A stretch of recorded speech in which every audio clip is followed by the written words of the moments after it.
अस्सलाम वालेकुम दोस्तों। उम्मीद है आप सब ठीक होंगे, मैं भी ठीक हूँ।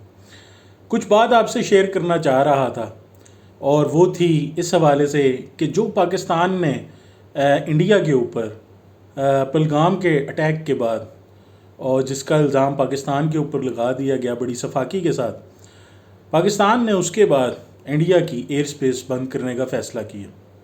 अब एयर स्पेस बंद करने से क्या होता है और एयर स्पेस बंद करने से इंडिया को कितना को नुकसान हो सकता है, आज हम उसके बारे में बात करेंगे। जब यूक्रेन और रशिया की वॉर हुई तो उसमें भी एयर स्पेस उन्होंने बंद की।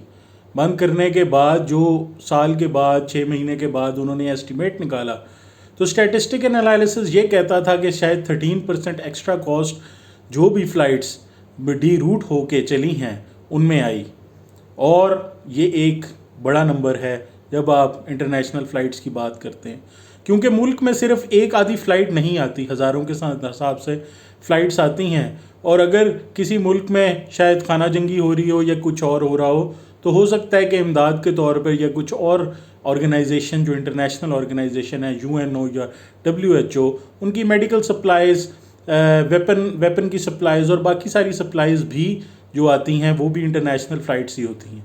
अब कॉस्ट ऑफ फ्लाइट जब इंक्रीज़ होती है तो कॉस्ट ऑफ फ्लाइट के इंक्रीज़ होने से डेफिनेटली एक प्रॉब्लम क्रिएट होती है। अब मुंबई से दुबई का जो फ़्लाइट टाइम है वो तकरीबन 3.5 से 4 घंटे का फ़्लाइट टाइम है अप्रॉक्सीमेटली, और इस 3.5 घंटे से 4 घंटे में अगर तो छोटा जहाज़ है A321 तो उसकी डायमेंशन ये कहती है टेक्निकल कि पर सेकंड 0.683 लीटर पर सेकंड की कंजम्पशन है। और अगर 737 है बोइंग, उसकी कंजम्पशन 4 गैलन पर लीटर है पर सेकंड, 4 गैलन पर सेकंड। अब अगर हम इस सबको देखें और इसका एनालिसिस करें तो ये एक बड़ा नंबर है। जब फ़्लाइट्स का एनालिसिस किया गया कि इंडिया में ओवरऑल एक दिन में कितनी को फ़्लाइट्स इंटरनेशनल लैंड हो जाती हैं तो पता चला कि 2000 से ज़ायद इंडिया में फ़्लाइट्स लैंड होती हैं डिफरेंट मुल्कों से।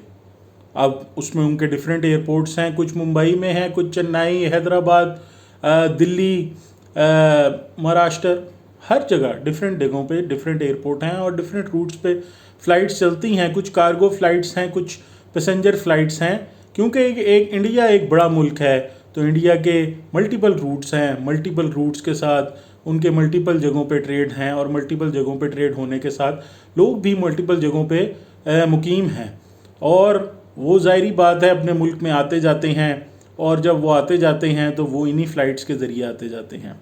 अब 2000 से ज़्यादा फ़्लाइट्स अगर इंटरनेशनल आ रही हैं और 2000 से ज़्यादा फ़्लाइट्स में से लेट से कि पाकिस्तान की एयर स्पेस से 10% भी फ़्लाइट्स मूव करती हैं जो कि हमारी एयर स्पेस यूज़ करती हैं। उम्मीद है इससे ज़्यादा ही होंगी, कम नहीं हो सकती, क्योंकि गल्फ़ में, सेंट्रल एशिया में, यूरोप में, नॉर्थ अमेरिका में जितनी फ़्लाइट्स जाती हैं वो पाकिस्तान के ऊपर से ही जाती हैं। और नॉर्थ अमेरिका में, यूरोप में, गल्फ़ में और सेंट्रल एशिया में इंडियंस की काफ़ी एक बड़ी तादाद है जो कि मौजूद है और जो कि वहाँ पे एज ए नेशनल रहते हैं, बड़े सालों से काम कर रहे हैं, वहाँ पे अपनी कमाई कर रहे हैं। तो डेफिनेटली उनकी जितनी भी चीज़ें हैं वो सारी एसोसिएटेड हैं और वो जब जाती हैं तो वो शायद पाकिस्तान के एयर स्पेस से होते हुए जाती हैं। अब थोड़ा सा एनालिसिस हमने स्टैटिस्टिकल आपके लिए निकाला है और जिसकी कैलकुलेशन भी मैंने की और ये पता लगाने की कोशिश की कि अगर एक छोटा जहाज़ जिस पे पर सेकंड 0.683 लीटर पर सेकंड की अप्रॉक्सीमेशन से तेल जलता है तो 3.5 घंटे में अगर हम निकाल लें तो कितना को मिनट्स आ जाएंगे, तो वो 210 मिनट्स आ गए। अब हम इनको अगर सेकंडों में कन्वर्ट करें तो वो 12,600 सेकंड हो गए, और अगर अब हम 12,600 को 0.683 के साथ मल्टीप्लाई करें तो हमारे पास 8,605 लीटर आ गए। अब अगर हम इसको गैलन में देखने की कोशिश करें क्योंकि गैलन एक बड़ी क्वांटिटी है और पर लीटर एस्टिमेशन की जगह फ़्लाइट्स में ज़्यादातर गैलन के हिसाब से देखा जाता है। तो गैलन में अगर हम इस क्वांटिटी को डिवाइड करें तो ये तकरीबन 52 बैरल्स बनती हैं। और 52 बैरल्स को अगर देखा जाए तो एक बैरल शायद $92.93 की पड़ती है, अगर कम से कम भी पड़े, लेकिन ज़्यादा से ज़्यादा भी पड़ सकती है तो वो $110 की भी हो सकती है। ये तो बात होगी एक प्राइस एस्टिमेशन की। एक छोटी सी फ़्लाइट जो मूव करे तो वो 54 बैरल्स लेगी, लेकिन अब हम इसकी एक्स्ट्रा एस्टिमेशन की तरफ जाते हैं जो कि 13% एक स्टैंडर्ड स्टैटिस्टिकल एनालिसिस जो कि यूक्रेन वॉर में यूज़ हुआ, और जब उनकी फ़्लाइट्स डेविएट हुई तो वो यूज़ हुआ, तो नॉर्मल सिनेरियो में तो 54 बैरल्स लगेंगी एक छोटे जहाज़ को। लेकिन अगर वही हम बड़े किसी अगर हम डी रूट करके वही हम यूज़ करते हैं फ़्लाइट्स को और डी रूट करके हम चलते हैं तो वो आपकी 61 बैरल्स लगेंगी, 61 से 62। आप ये समझ लें कि आपकी 6 से 7 बैरल्स एक्स्ट्रा लग रही हैं। अब ये कॉस्ट आपकी इनकलकेट होती जाएगी, और ये किस पर आएगी? ये पैसेंजर्स पे आएगी। ये उन लोगों पे आएगी जिनको इंडिया में लोग बेवकूफ़ बनाने की कोशिश कर रहे हैं, जिनको उनकी सरकार बेवकूफ़ बनाने की कोशिश कर रही है कि उनकी मोदी सरकार उनको बता रही है कि पाकिस्तानी तुम्हारे दुश्मन हैं और पाकिस्तानियों ने ये अटैक किया है। अपने सियासी ऑब्जेक्टिव्स अचीव करने के लिए वो पाकिस्तान पर ब्लेम लगा रहे हैं और इस तरह का काम कर रहे हैं, लेकिन उसकी सारा कुछ वो पाकिस्तान पर ब्लेम करते हुए बड़ी सफाकी के साथ जितना भी ये आपको मैंने एनालिसिस बताया, तो ये एक छोटे जहाज़ में आपको कॉस्ट पड़ेगी। अब हम बात करते हैं 737 की। 737 की अगर हम बात करें तो उसमें 747 की उसकी कंजम्पशन एक गैलन पर सेकंड है, और अगर 3.5 घंटे की फ़्लाइट है और उसको हम मल्टीप्लाई करें तो 210 मिनट आ गए।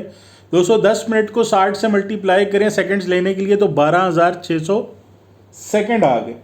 और अगर उनको हम कॉस्ट के साथ एनालिसिस करने की कोशिश करें तो हमारा एनालिसिस ये आता है कि 3.78 लीटर्स आपके लगेंगे। 3.78 लीटर्स बड़ी फ़्लाइट पर सेकंड। अब अगर हम उसको 12,600 से मल्टीप्लाई करते हैं तो हमारे पास जवाब आता है 47,628। 47,628 को अगर हम बैरल की क्वांटिटी से, जो कि हम जानते हैं कि बैरल में 159 लीटर्स होता है, और अगर हम उसकी क्वांटिटी से मल्टीप्लाई करें तो आंसर आता है 299। ये आंसर डिक्टेट करता है कि अगर हम 299 बैरल्स यूज़ होंगी, ठीक है, क्योंकि पर सेकंड 3.78 लीटर्स बड़ी फ़्लाइट में कंज्यूम हो रहा है, और अगर हम उसको टाइम के साथ एसोसिएट करते हुए बात करते हैं तो हमें ये पता चलता है कि शायद हमारी 3.78 लीटर्स लग रही हैं। 3.78 लीटर्स को जब हम मल्टीप्लाई करते हैं तो हमें पता चलता है कि हमारे total numbers of minutes which are converted into seconds में कन्वर्ट करके हमें शायद पता चलता है कि हमें 300 बैरल्स लगेंगी। लेकिन यहाँ पे अब हम एडिशनल कॉस्ट 13% की बात करते हैं। जैसे कि पिछले में 6 से 7 बैरल्स हमारी एक्स्ट्रा आ रही थी, और एक बैरल में 159 लीटर्स होते हैं, और आपको बैरल का रेट तो बता ही दिया कि $92 पर बैरल रेट आ रहा है।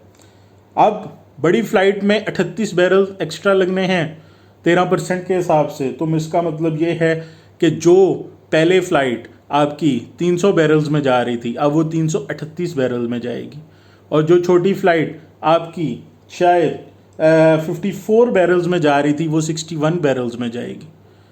तो ये तो एक फ्यूल कंपैरिजन है। इसके ऊपर जब कॉस्ट निकालेंगे तो पैसेंजर के ऊपर कॉस्ट आएगी, और वो कॉस्ट कौन देगा? वो इंडियन सिटीज़न कॉस्ट देगा। वो क्यों देगा? क्योंकि उनकी गवर्नमेंट ने बड़ी सफाकी से इल्ज़ाम लगा दिया, बग़ैर किसी अथेंटिसिटी के इल्ज़ाम लगा दिया, और कुछ लोगों को यूट्यूब से उठा के और सोशल मीडिया से उठा के उन्हीं को मेकअप करवा के उन्हीं को डिक्लेयर कर दिया कि ये भी वहाँ टेररिस्ट अटैक में थे और इनके साथ तशद्दुद हुआ और इनके ऊपर मुज़ालम हुए, और सारा कुछ पाकिस्तान पे इल्ज़ाम लगा दिया। पाकिस्तान ने इस बात को सख्ती से इसका रद्द अमल दिया एयर स्पेस बंद करके। और एयर स्पेस बंद करने से क्या होता है, कितनी बैरल्स एक्स्ट्रा लगती हैं, कितनी फ्यूल कॉस्ट आती है, और डॉलर्स में अगर एस्टिमेशन लगाएं तो क्या होता है। अभी जो हमने एस्टिमेशन लगाई वो तो शायद 38 बैरल एक फ़्लाइट की आ रही है, या 7 बैरल एक फ़्लाइट की आ रही हैं। जब हम 2000 फ़्लाइट से, या आप कहें कि 2000 फ़्लाइट्स तो उनका टोटल इनफ्लो है और 30% या 40% हमारे एयर स्पेस से गुज़र के जाता है, जो कि लेट से 800 फ़्लाइट्स बनती हैं, तो 800 फ़्लाइट्स में आप देखें कि सबको 13% या 10% एक्स्ट्रा कॉस्ट जब आना शुरू होगी, तो इंडिया जैसे डेवलपिंग मुल्क को, जो कि अपने आप को सुपर पावर बिलीव करता है, उसको कितना को नुकसान होगा डॉलर्स में, इंटरनेशनल ट्रेड में और बाकी सारी चीज़ों में। ये सब है एनालिसिस कि जब कोई बड़ा मुल्क कोई ट्रेड पॉलिसी उसके ऊपर इम्प्लीमेंटेशन होती है और एक क्योस जो क्रिएट होता है कुछ लोगों के कहने पे या किसी पॉलिटिकल एक्शन के अगेंस्ट, और जब कोई मुल्क दूसरे मुल्क पे सैंक्शन लगाता है तो उसके अगेंस्ट इकनॉमिकली कितना डैमेज आ सकता है। तो ये इंडिया को कॉस्ट बेयर करनी पड़ेगी, उसके सिटीजन्स को कॉस्ट बेयर करनी पड़ेगी। और अगर वो इससे बचना चाहते हैं तो अपनी हुकूमत से बात भी कर सकते हैं, एहतजाज भी कर सकते हैं और बता भी सकते हैं कि ये गलत है और इसको ठीक करो, इसको दुरुस्त करो। और हम तैयार नहीं ये एक्स्ट्रा कॉस्ट ऑफ फ्यूल देने के लिए, एक्स्ट्रा पैसे देने के लिए हम तैयार नहीं। आपका बहुत शुक्रिया, दुआओं में याद रखें, चैनल को लाइक करें, सब्सक्राइब करें, शेयर करें, और अगर आपके कोई कमेंट्स हों तो ज़रूर शेयर करें। जज़ाकल्लाह खैर, खुदा हाफ़िज़।